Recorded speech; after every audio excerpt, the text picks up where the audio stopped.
내년부터 적용되는 한미 방위비 분담금 협상이 오늘부터 이틀 일정으로 서울에서 재개됐습니다. 이번이 네 번째인데요. 한미는 지난 3월부터 주한미군 주둔 비용 가운데 한국이 부담하는 몫을 놓고 협상을 벌여왔습니다. 방위비 분담금은 미군을 지원하는 한국인 근로자의 인건비와 건설비 등이 포함되어 있는데요.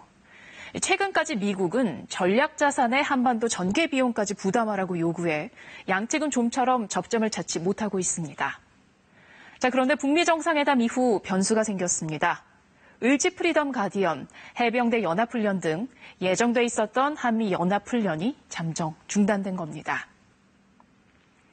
전략자산 투입은 대부분 한미 연합훈련 기간에 이뤄진다는 점에서 사실상 분담금을 늘리라는 명분이 사라진 셈인데 이번 협상에서 미국 측의 입장 변화가 있을까요?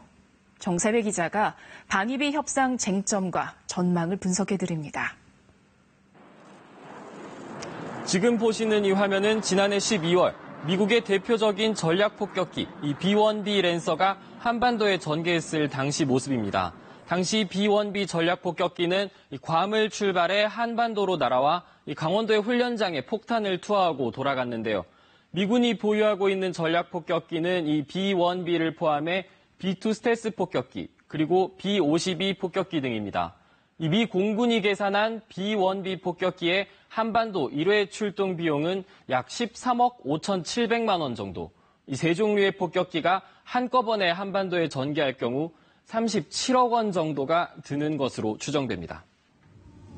이번 방위비 협상의 핵심 쟁점은 전략무기의 한반도 전개 비용을 한국이 부담해야 하는지 여부입니다. 우리 측은 전략폭격기나 항공모함 등 전략무기가 단순히 북한만을 겨냥해 한반도에 전개되는 것이 아니라는 점, 또 방위비 분담 협정이 주한미군의 주둔 비용에 관한 것이기 때문에 미국의 요구를 받아들일 수 없다는 입장입니다.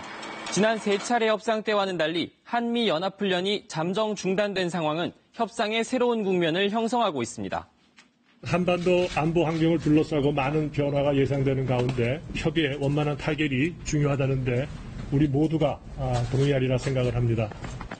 한미는 1991년 제1차 협정을 시작으로 지금까지 모두 9차례 특별협정을 맺었으며 양측은 올해 안에 새로운 협정을 맺어야 합니다. 올해 한국의 분담액은 9,600억 원으로 한미는 내년 적용될 방위비 분담금 총액을 놓고 팽팽한 수싸움을 벌이고 있습니다. KBS 뉴스 정세배입니다.